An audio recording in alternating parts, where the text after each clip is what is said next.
very kind introduction. And yeah, so we can get started. Um, so yeah, my interest in this topic really does arise from having this legal background, and I think there are many areas really in laboratory medicine and pathology that in our little corner here that shine a light on a lot of different interesting ethical issues. And I'm a neuropathologist, so my job is to diagnose tumors of the central nervous system. And I have kind of two things up here as an introduction. On the left here is this really groundbreaking paper from 2018 about this test that I'll be talking about today, DNA methylation profiling. And this sort of like really launched this as a tool we use now clinically. On the right is our WHO classification of tumors of the central nervous system. So we sort of in neuropathology and many fields of pathology kind of live and die by these classification systems. And in very short time, this test was really rapidly incorporated into our clinical practice.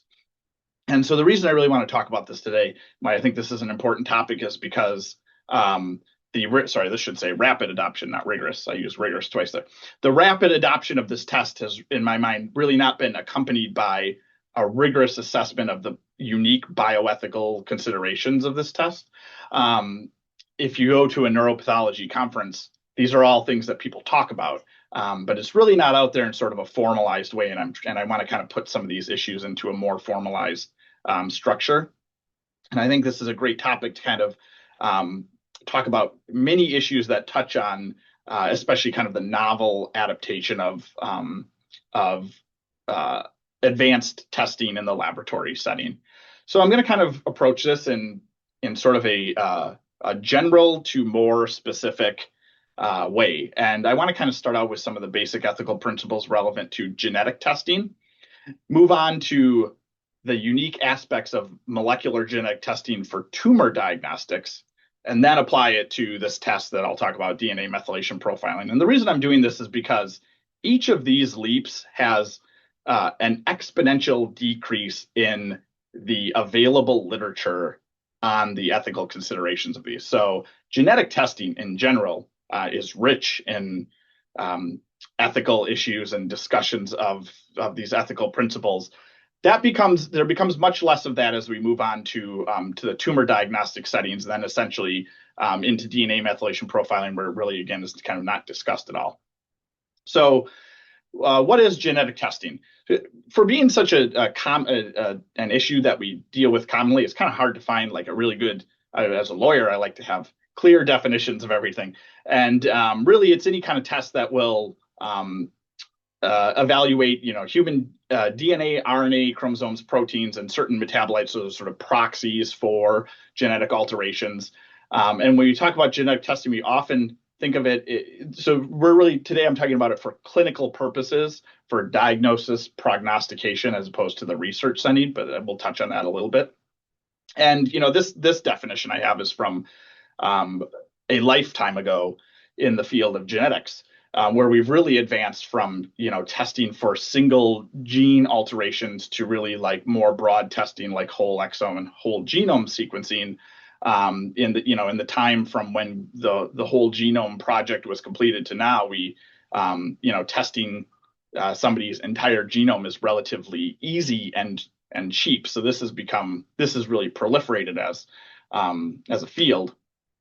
In genetic testing, if we're kind of thinking about it generally, where the literature is, we think about a few common scenarios might be like testing for cancer predisposition syndromes, newborn screening, other genetic testing for pre-symptomatic disease to evaluate for risk, prenatal testing for developmental conditions, and just this is all sort of just laying basic groundwork. I don't need to or really want to go into great detail about all these things, but these things touch on kind of all of the domains of bioethics. And I really think one of the very prototypical areas to kind of like highlight these things is Huntington disease genetic testing, which is essentially testing for a certain number of genetic repeats in the Huntington gene. And patients who are below a certain level will not be affected by the disease. Patients who are above a certain level will invariably be affected by it. The disease onset is typically in the 30s to 40s and is kind of universally fatal. And because it's an autosomal dominant disease, it implicates the chance that children may have the disease, siblings. And so really the things we often think about in this testing is the patient's ability to be informed about the risks, benefits, and alternatives, the confidentiality of their data. Will this be used for insurance purposes later? How does it implicate other people, such as, again, family members? Does somebody want to know this, or do they not want to know this? Will it cause there's harm to the patient in terms of fear, anxiety, risk of false positives and false negatives, and then more generally, how do we ensure equal access to this testing and equitable distribution of it? So again, just kind of using this as an example to sort of lay the groundwork of what general topics are discussed in this field. Oops, sorry, I skipped ahead there. And again, just kind of an older chapter that I sort of drew some of these. This is a sort of loosely adopted a few general principles that we can kind of think about and things that are important in any genetic testing to kind of ensure all those different, that patient autonomy and risks, benefits, and justice are ensured. I think a few kind of general principles are that any new genetic test should be appropriately validated. We should ensure their scientific merit. Informed consent should include understanding about risks, benefits, alternatives. Patients should know how that genetic information is going to be stored and used.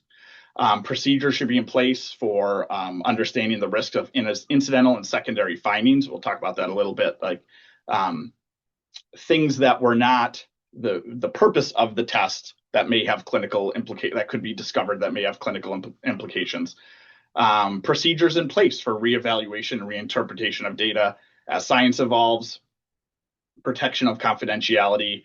And then kind of an important point that I really want to touch on a little bit later is that these things should all sort of scale with the breadth of the genetic testing being performed. It's one thing to look for a single gene that may be diagnostically important, but when you're really looking at things like whole exome, whole genome sequencing, maybe some broader protection should be in place.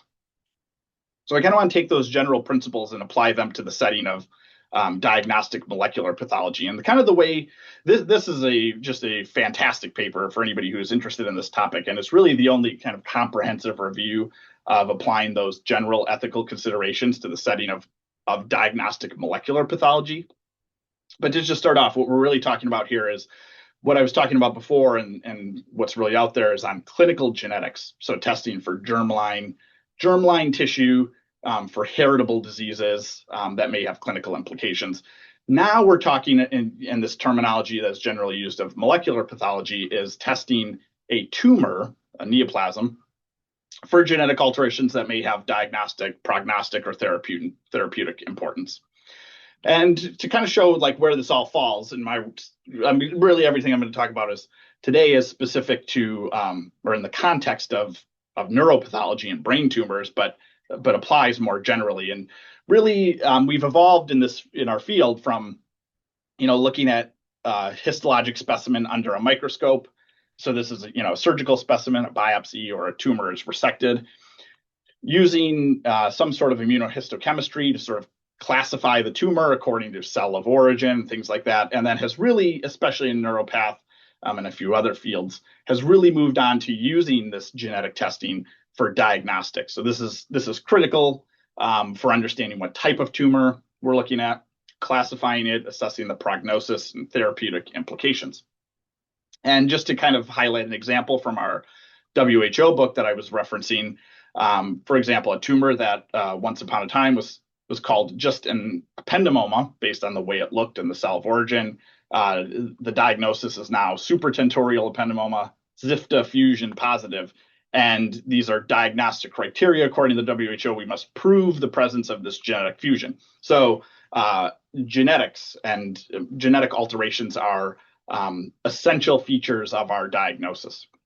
So how does molecular pathology differ from clinical genetics? And I just kind of made this little sort of general uh, little flow chart that you can kind of think about the way these things all interact in a genetics in the setting of germline. So let's just use again Huntington disease as sort of the prototype for this.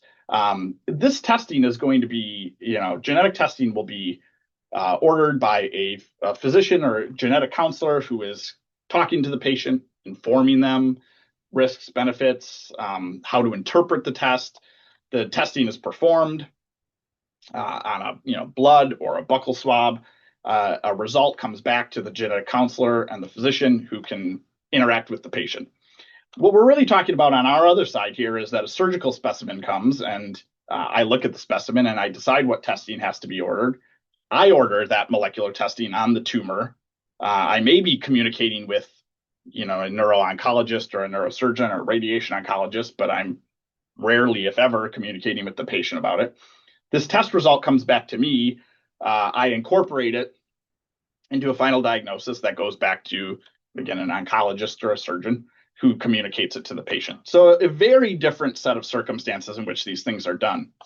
And to go back to the paper by Voss et al. That I referred to, they kind of highlight a few important. So in general, I think the basic principles of ethical principles that we've discussed apply here. But there are a few different things that are important, and these have implications on the ethical considerations of molecular pathology. The first thing is that the tissue we're using is for diagnostic purposes. So not all of the tissue can be used for molecular testing. Somebody is making a decision about what to use and what specific testing to be done. The patient population is very different. Essentially, we're dealing with patients who have a new diagnosis of cancer versus patients who are looking at their risk for something like cancer or another heritable disease.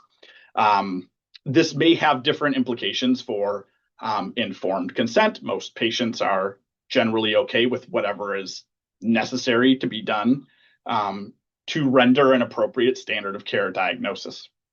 The material tested is different, and I think this is kind of important for a few things I'll talk about. But when you test a tumor, you're not only testing the tumor itself, but there will typically be, especially in my field, some normal patient tissue in that specimen. And then as opposed to like the germline setting where what you're testing is really entirely normal or non-tumor. And then again, I think as I kind of highlighted in the last chart, like a really critical feature here is that testing is typically ordered by a pathologist or in many settings who is often not communicating with the patient. In this paper, they say that that's an important feature because, like, it's especially from the informed consent part, we kind of assume that we've reached the point where a patient they've undergone their consent to have a surgical procedure done, and with the understanding that they kind of know what needs to be done to have a diagnosis rendered.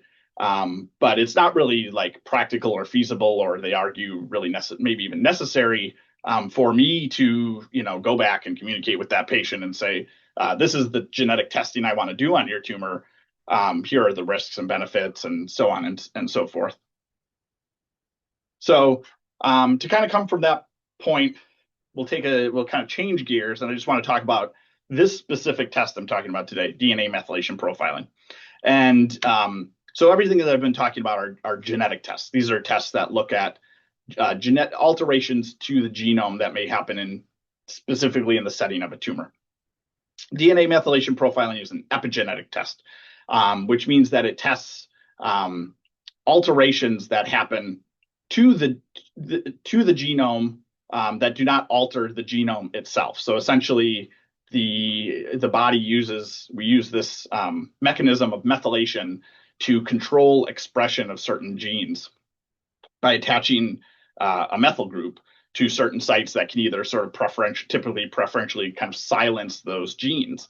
And we do this by doing a test that looks at about 950,000 sites throughout the genome to tell whether they are methylated or unmethylated. And essentially, you can kind of think of this as methylation as our way of controlling how tissues differentiate. So if you do this test on your normal brain or your normal skeletal muscle or different cell types, they will have different methylation profiles. And this was really kind of nicely shown in this paper about, so all this is very recent, but this was about 20 years ago, 15 years ago. And then really kind of advanced to this point of using this test to diagnose and classify tumors. So the concept here is that the methylation profile of a tumor will indicate two things. One will kind of give you a sense of the cell of origin of the tumor. And we kind of think of that as a very general heuristic of different tumor types, as they're based on where they originated from. It will also tell you patterns of gene expression, with the general concept that in tumors, especially cancer and malignant tumors, you have methylation as a tool that can be used to activate oncogenes and silence tumor suppressor genes, so allow it to develop in a neoplastic way. So essentially, we get this output that is like 950,000. You can think of it as like ones and zeros. So it's like uninterpretable data by itself. And you can look at this in a couple of ways. One is you can use some techniques to sort of like do this dimensionality reduction and look at how things classify or cluster together. This is often done for the classification of new tumors. So somebody does a study and they do methylation, and they say, like, this group of tumors clustered together in their methylation profile, and this one did. And so we think they're two different tumor types. What was really groundbreaking from the 2018 paper from the DKFZ, which is a research hospital in Germany, is that they generated a machine learning classifier. So this is how we really use this in clinical practices. They did this type of thing, trained a classifier to recognize different methylation patterns. And then you take that data in a clinical setting, run it through their classifier, or there are other classifiers. Some institutions have kind of generated their own, but the main point here is that it requires this level of like sort of AI or machine learning to interpret the data, and essentially spits out a methylation class. And we'll talk about this in a little bit, but the methylation classes are named based on histologic appearances of tumors. So these are named because all the tumors that looked like, a pilocytic astrocytoma, for example, clustered together. So they called it that.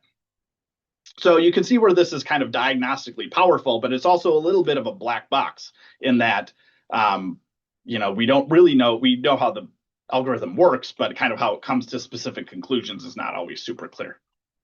So I've now added this on as another test in kind of our workflow. We can do our histology, immunohistochemistry, and our traditional molecular testing, and then DNA methylation profiling. And that gives us sort of a match or a class, kind of shows us where it classifies. So how does DNA methylation profile differ from traditional molecular testing? In most molecular tests, or in traditional molecular testing, you're reporting essentially the presence or absence of an alteration. It's a positive or a negative. Some are quantifiable, but you get an output that is sort of like clear and diagnostic, and you can point to it. Instead, in methylation profiling, you're getting this global interpretation of a global methylation profile that clusters you into a specific class. It requires the use of a machine learning based classification system, and it's typically not interpreted as positive or negative, but you get sort of a confidence score. And then that's on a gradient, and you can kind of interpret it as a match to a methylation class or not a match, or maybe a lower score that is suggestive. There's sort of this gradient, and you can just kind of see just for one particular tumor, again, to kind of use the example I did earlier of this ependymoma, that you can do a test that tells you it has this specific fusion, or you can do methylation that says this tumor shows the methylation profile typical of an ependymoma with this fusion. That's essentially the differences here, and there's sort of risks and benefits and limitations to each of these. So with that in mind, hopefully that's been an adequate description of kind of how this test works and how it's a little bit different than traditional molecular testing. I want to go on to sort of the meat of what I want to talk about today, which is the ethical considerations in the use of this test. And so there's this really nice paper which talks about a different test, circulating tumor DNA testing. It's from a few years ago.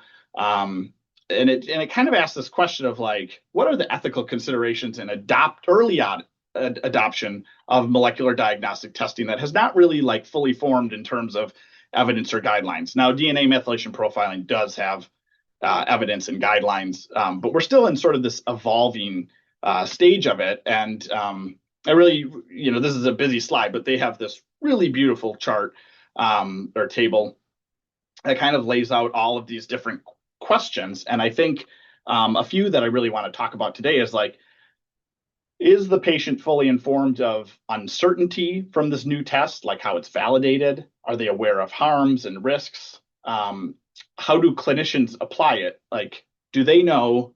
Have we had a conversation with the clinicians about what this test means, how it should be interpreted? Do they understand the clinical implications? Do harms outweigh the benefits in terms of increased, distress? Like this is a question of like, does it lead to overdiagnosis? Is it of proven value? Have we shown that this novel test really carries significance that's meaningful for patients and outweighs all of these risks? And then I think another important point is how do we encourage or promote equitable access to it? So these are just kind of like, this is, I think this is a good paper to reference to look at this chart because it's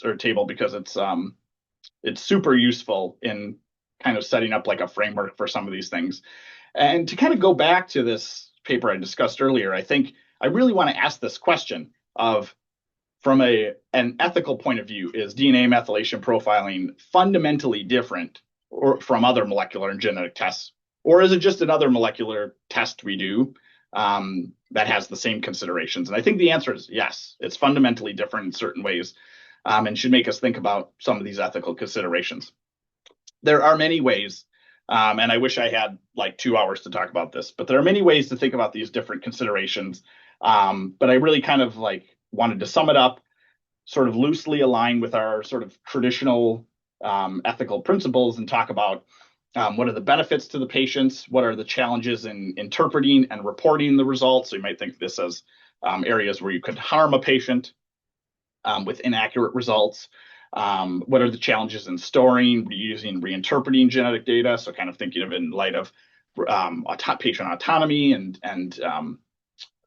a patient understanding how their data is being used. Is there something fundamentally different about informed consent and then resource utilization and distributive justice?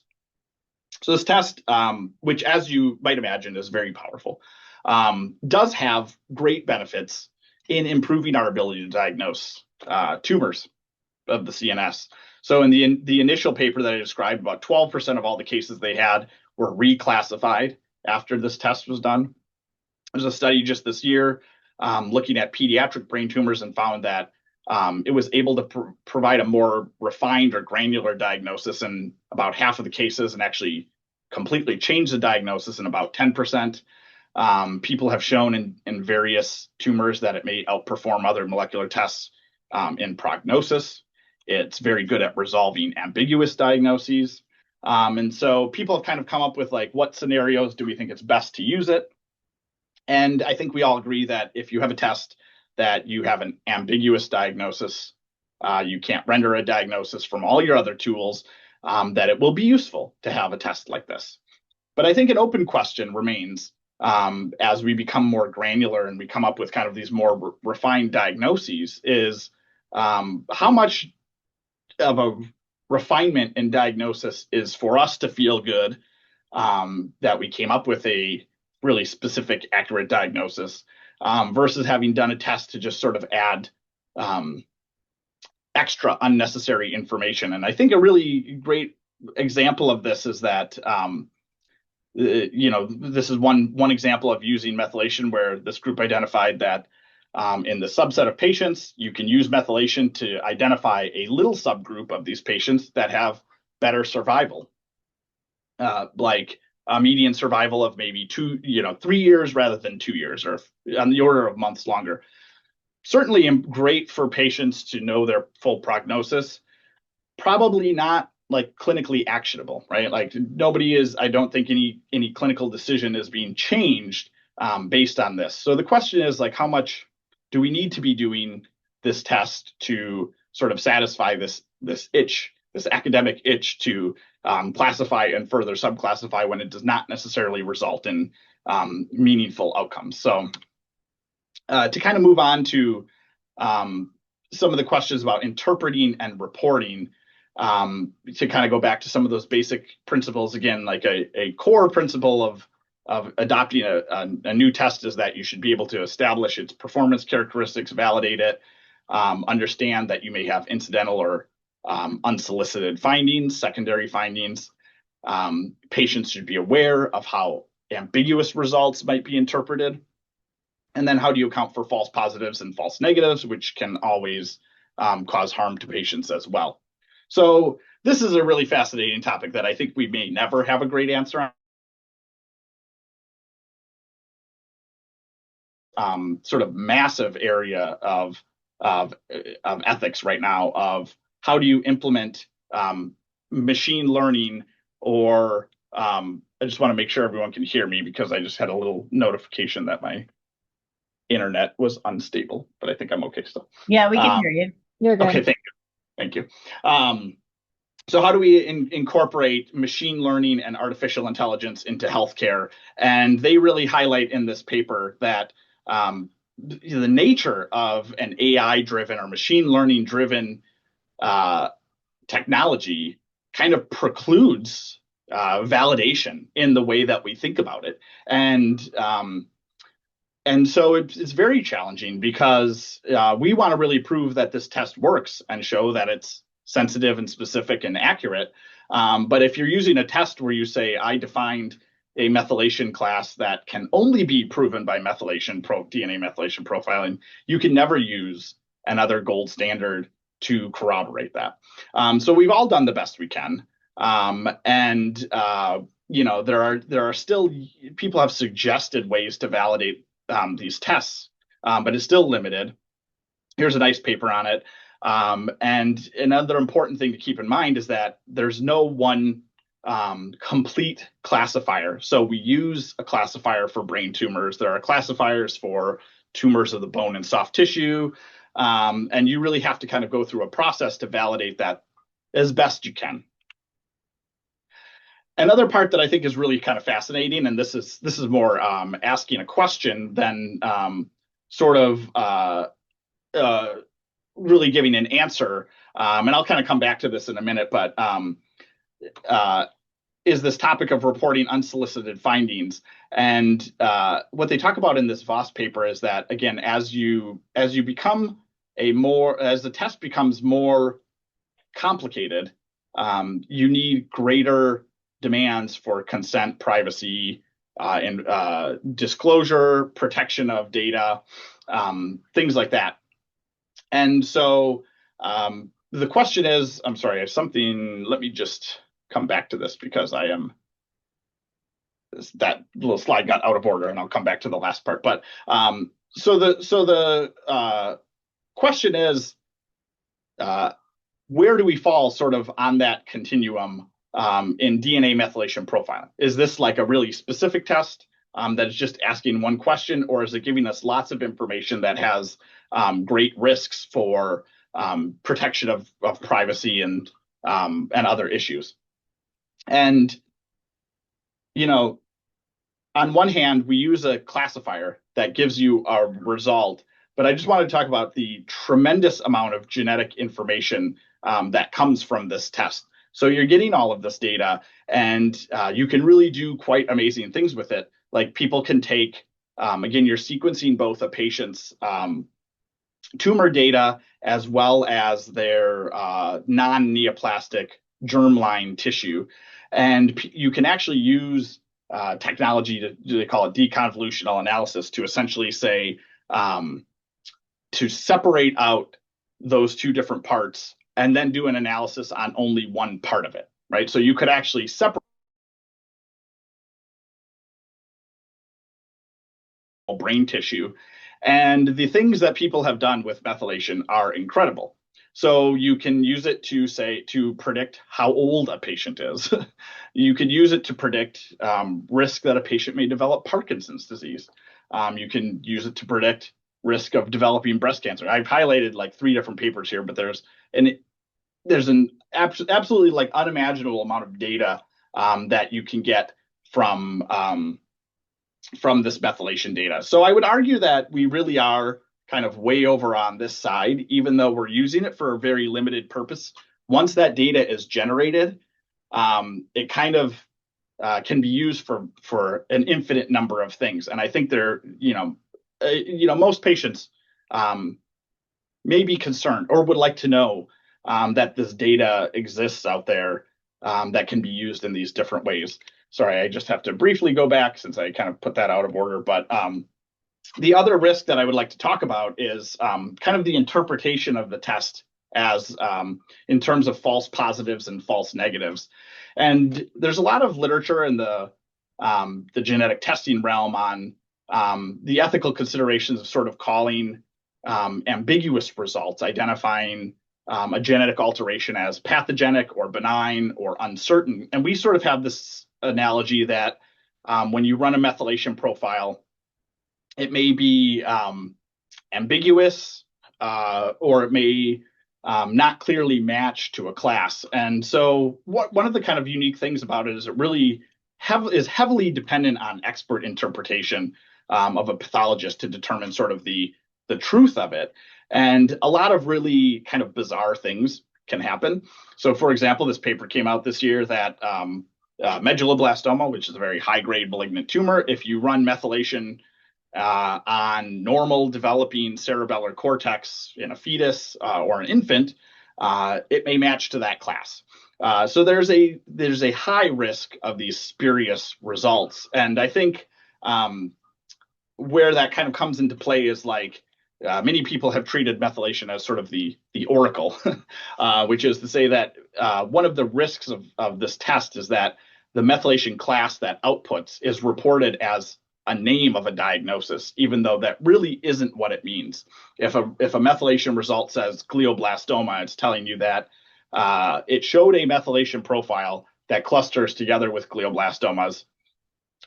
Patients, clinicians who are unfamiliar with methylation will see that result and may interpret it as a diagnosis. And it is not the oracle. And this is really, again, kind of compounded by the fact that patients now, the moment that we sign out a report for a methylation result, it instantly appears in a patient's chart, which kind of raises a lot of these issues that come up in like direct to consumer testing and kind of how do patients interpret data that is directly handed to them. And I just want to use like one example of a really case that we did have here where so this is the same methylation data run on 2 different classifiers. This is the DKFZ classifier. This is classifier generated by the NIH. One matched with a high confidence to a benign tumor, the other to a malignant tumor. This is not something that typically happens in molecular tests. Usually there is a clear sort of falsifiable right or wrong answer. And this is a test that's in a very weird spot that there's really no true way to falsify one of these results or to prove that it is false. So I'm running a little bit short of time, but hopefully I can cover these last 2 topics because I think they're important. The next topic is how do we retain and reinterpret genetic data? The initial classifier that I discussed from 2018, that same group, the DKFZ, has republished this year on their new classifier, and essentially like with greater granularity is able to even provide these even more refined classes trained on more tumor samples. And so I think one of the important parts here is back to this question of what happens to your genetic data is when we run this test, or when anybody runs this test, this data, which is de-identified, there's no real question of patient privacy from that point of view.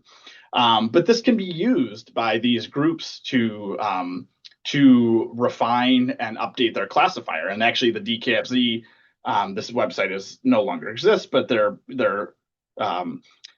old website would show, this is how many cases had been uploaded to them, and they're using them to generate their classifier. So I think it's an interesting question of, I think most people now are very cognizant of how their private data is being shared. Certainly in the commercial setting, companies are often kind of required to tell people that. And, it's an interesting question of, should patients know that their data, when this test is run, their data may be used to be training a classifier, maybe used to be training an AI system for future use. Does it matter if it's for proprietary purposes? And some of these classifiers are now moving to a commercial model. So it's an interesting question. And this is a really great paper that does a systemic review of a lot of different approaches to surveys from patients. And it's kind of interesting. Most patients are actually very willing to have their genetic data shared in the broadest fashion for any sort of research or clinical purpose. A little bit less for commercial purposes, but most people are like 85 to 90% are open to that. That does not, I think, exempt us from having patients understand that this genetic data is created and may be used for training a machine learning classifier, for quality assurance, some of these other things. So the other question is, when this data comes out, do we have a duty to reinterpret it in the future? If there's a new classifier, what happens to that? We may have had a patient who had not a non-diagnostic result, and 5 years later, now we have a new classifier that could get them a diagnostic result. This is an interesting topic because on one end, you may say, well, obviously, if we know something, we should give a patient that answer. It's very trivial to store the data that is produced by this test. And what is not trivial is reassessing it later. So this is a really, there's this question about, do we have a duty to reinterpret this genetic data later? And they sort of argue that, yes, there is a duty, but the format that it actually takes is a little bit uncertain. In the molecular pathology context, this is very difficult to do because, we have run thousands of cases and there's really not a good practical pipeline for going back and reinterpreting things later. The reality is right now that most of these things occur on sort of an ad hoc basis, which is to say that a tumor has recurred or something has changed clinically, and a case comes up at our tumor board. The patient's oncologist says, can we go back and reevaluate this and see what's going on? There are a lot of aspects to that, I think, especially from the justice perspective, that that will be heavily dependent on the kind of care a patient is getting, how strongly their oncologist is advocating for them. Obviously, there are many elements to that. So before I move on to just a very brief discussion of justice, I kind of want to wrap all of this up in informed consent, because I sort of didn't want to bring this up front, because like everything here is that I've talked about to this point touches on it. And, this is, I think this cartoon is very, very true of much of medicine nowadays, that like patients are not really in a position to fully understand all of the risks and benefits of these tests. And DNA methylation profiling is like a sort of an exponential level in terms of the complexity and the interpretation of this test. And so, I went back to look at, the consent that patients fill out when they have a surgical procedure here at Michigan, and it's very broad, of course, as with most institutions. And there really is not much discussion of what may happen from the pathology point of view, what may happen to a surgical specimen in terms of how it will be, what testing will be done on it.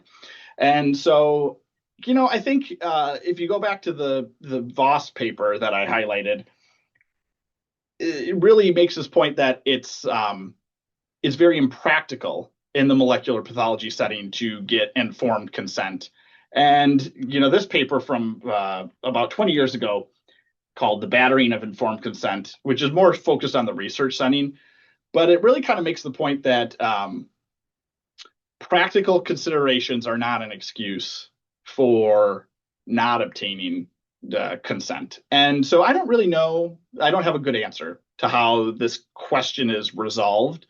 But I think I've highlighted a lot of things that I think touch on the issue of informed consent. And I think there are ways that as a field, we maybe could do a better job of ensuring that patients really understand all of the nuances of, well, not all of the nuances, but understand many of the nuances and how their genetic data will be used, and kind of what are some of the risks and what are the meanings of this test, sort of as it becomes more widely adopted. And I think it will become very widely adopted in the coming years and decades. So the last little point I want to touch on is on the question of justice.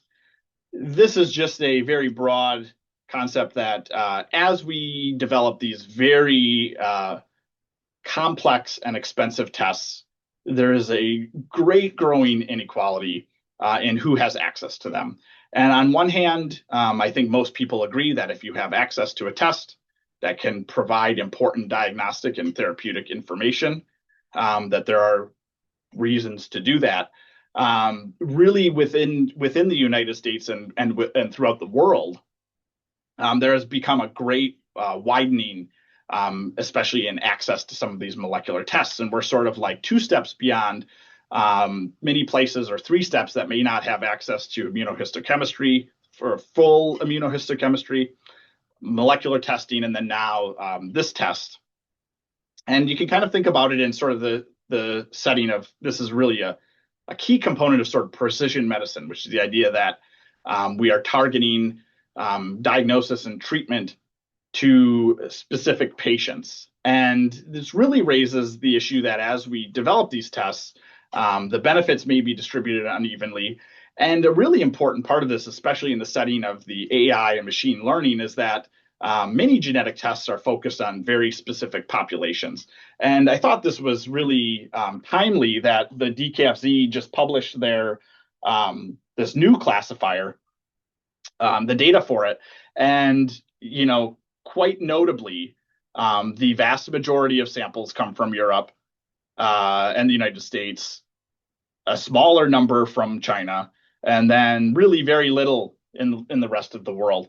And we don't know when you use a machine learning classifier how it's influenced by not having these other patients in that population.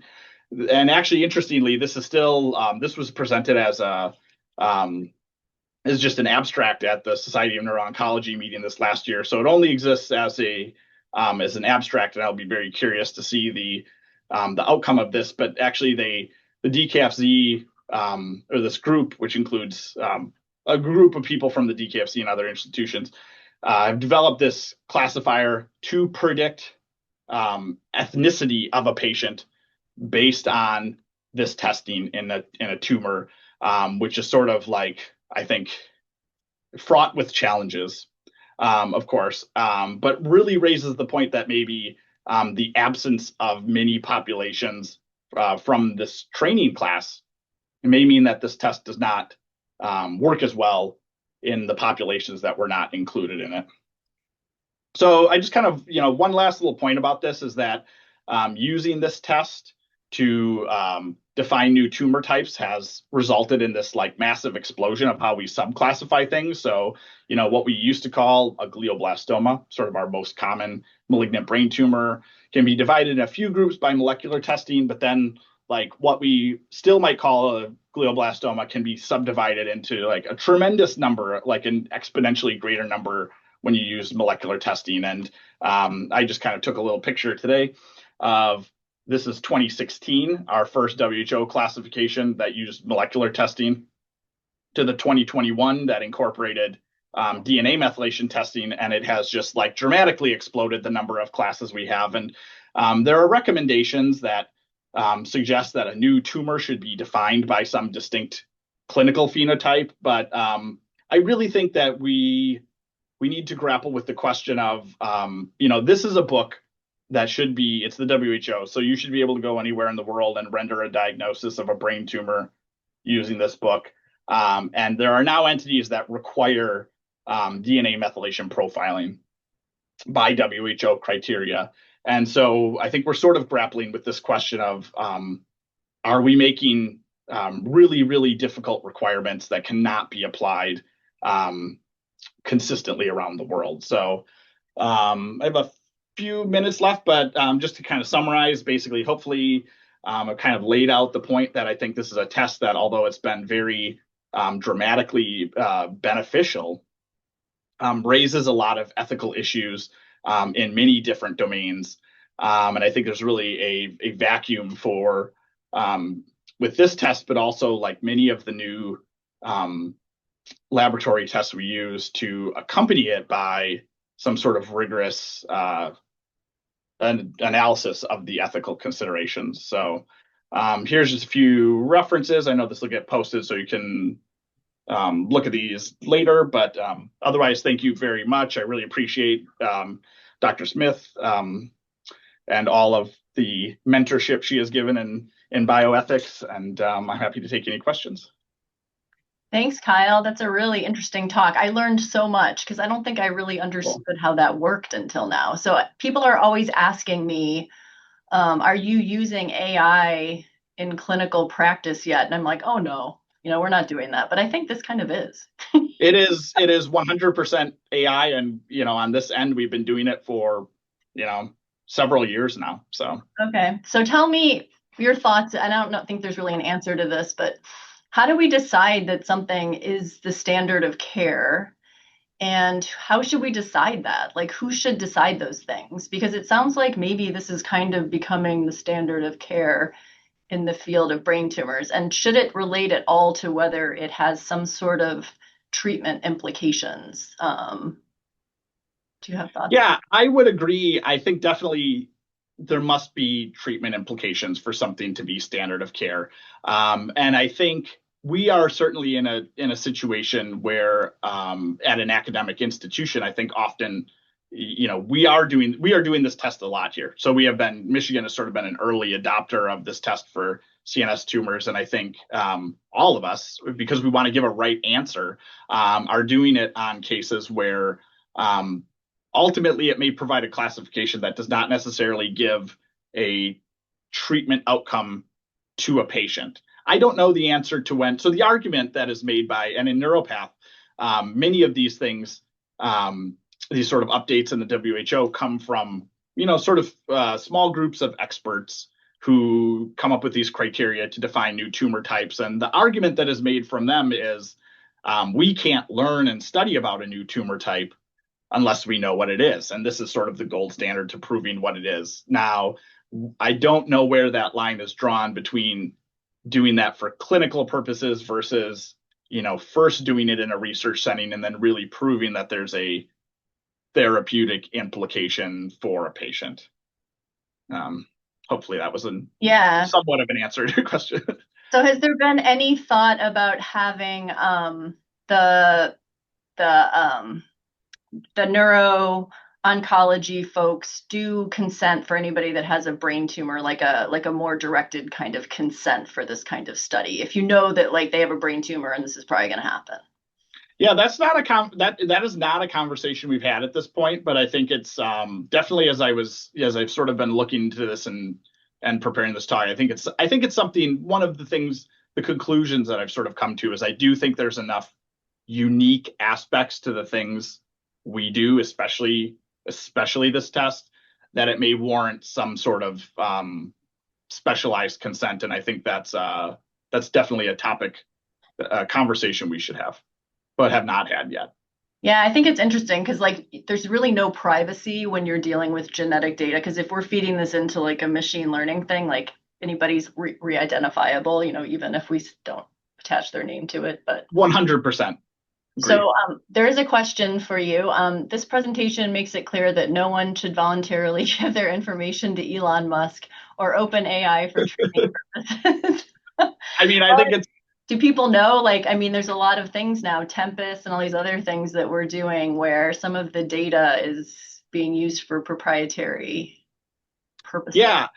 So actually, it's a kind of interesting because some of what has been written about in the neuropathology world pertains to that question specifically. That's sort of, I think, a little bit of a predecessor to this. Is like that's frequently done. Tempest and Caris and various organizations that may provide genetic testing in exchange for the data. They use the data as really their currency. That's what they want. And this is like a flip side of that. That on the one hand, there's something it's a little bit benign to say like, we use tissue for QA and validation of various tests, and that's fine and sort of well accepted.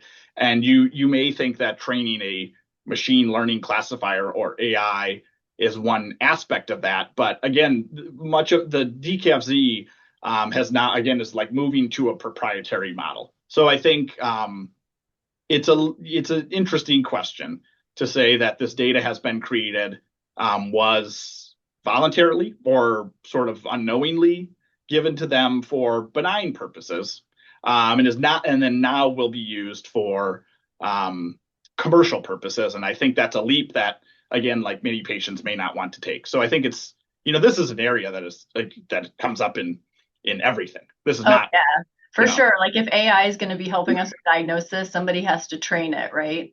Absolutely. So there's another question for you. Does this test and or the resulting classification impact on chemo options, especially for new FDA approvals and such? It just seems to me it would count as clinical impact, and I know someone who was in this situation. The testing led to access to a newly approved chemo that gave them a year more of life. Yeah, so I think, and by no means do I want to say that this is not an extremely valuable test. And there are many circumstances in which it has helped us to classify things that we cannot classify otherwise. It's very useful in the setting of, what that question is talking about. It can be used in many places to give a specific classification that may allow a patient to be enrolled in a trial. There are certain areas where, like medulloblastomas, which are very common embryonal tumors in the cerebellum in children and young adults, typically, methylation is easily the best way to subclassify those. And that dramatically alters the chemotherapy. Like many people before methylation may have been getting overtreated for certain subtypes of medulloblastomas. So, enormously useful in that setting. And I do not mean to imply that it's not. There are just many areas where on that sort of cutting edge, we have not, we may be creating these subclassifications that have not yet proven to have that clinical benefit. Yeah, and might have more in the future if they can figure out some treatment for that specific subtype of that glioblastoma or. Yeah, absolutely. So there's another question here for you. Interested in the boundary that exists between methylation of normally developing tissues and the methylation in the same tissue with an aberrant level leading to tumor formation. The info you presented on medulloblastoma and normal cerebellar tissue leads me to think that use of methylation patterns may be tricky in pediatric tumor diagnostics. So is there any background tissue that can like affect the results, do you think? Yeah. And that's so like I think where that comes up is that a classifier is only as good as what you have trained it on. So if you so one of the important parts of this is that again, methylation is sort of a proxy for like the cell of origin that we think a tumor arose from. And so basically, like the classifiers do have some normal control tissues in them, but not everything. So if you take normal tissue and run it through a classifier that does not include that tissue as a class, it's going to spuriously match to a tumor that resembles it. And that's essentially what's happening there. And I've seen it clinically in multiple different scenarios where things that are, and it's very fraught with risks when you use this test if you don't know if it's a tumor or not. Yeah. Certainly something that may come up in the hematopathology world as well. Like we see these cases that our differential is a reactive process versus a tumor. And in those cases, methylation can very spuriously give you I've seen it happen, a false positive result that matches to a tumor. And then like suddenly now you're in the situation where like that's in the patient's chart, that this tumor is out there. You have to have a long comment, a discussion with the clinician explaining why you don't necessarily think that proves it's a tumor. So it's really an area that can be easily overinterpreted and cause harm to a patient, I think.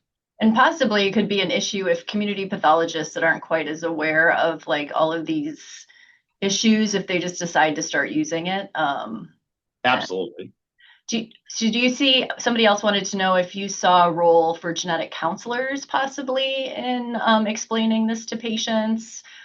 We do have great genetic counselors here. Yeah, I mean, admittedly, I'm not, I'm a little bit ignorant of what exactly happens on the clinical workflow for these. I think it would be fantastic if, the limitation is that like it's often not until, I have tissue in hand that the decision is made about whether to pursue the test. Now, it does come up in some scenarios that like maybe later we've run a tumor and then a neuro-oncologist asked me, can we do methylation on this to, I mean, the short answer is yes. I think as practical, I've come out of learning about this topic and researching this feeling like we should be doing more on the informed consent side. And I think if there's a practical and meaningful way to incorporate genetic counseling into it, maybe even in a limited subset of cases, I think that would be fantastic. Yeah, because you could think how it's probably kind of a fast pace from having a tumor diagnosed on imaging to getting the surgery. And is there a time to have that conversation? Is a cancer patient considered a vulnerable patient? Will they just kind of agree to everything because they're feeling very desperate at that stage? I think and I think that probably is true, but we shouldn't. I don't know that we should necessarily assume that someone is willing to have everything done just because they, like you said, they are in a vulnerable position, and even though most people are pretty willing to do whatever is necessary for a diagnosis, I still think there's probably a role for a conversation in there. And do you think somebody else wanted to know if anybody could ever be like legally liable for not doing this? Because it sounds like maybe only certain places have it. Like not even every academic center, I imagine, is doing this at this point. Yeah, that's a very difficult question to answer because for a long time this test, actually the NIH would do this test for free for like anybody who wanted it. The turnaround time sort of lengthened as the volume grew, and obviously a lot of changes are happening at the NIH right now, and more academic centers are trying to bring it in, but it is still very limited access to it. What's very difficult about that is that there are certain tumor types that in our WHO are include methylation profiling as a required element of diagnosis, and some of them have like important prognostic implications. So things that can a certain subset of tumors that may look like a glioblastoma are actually like, an entity I mentioned, high-grade astrocytoma with pyloid features, requires methylation. And if somebody wanted to argue that there is a standard of care, that I think our WHO book is the best thing we have. And so it's a little bit hard to say. I think you would have to feel like there are certain circumstances in which this is standard of care, despite the fact that it is very hard to get access to it. At least in like sort of a quick, a reasonable clinical turnaround time. Okay, thank you. That was a great talk, and we had lots of questions. So thank you for your questions. Yep. I'm sorry if I didn't get to all of them, but thank you, and happy holidays to everyone. Thank you very much. Later, Kyle. Bye.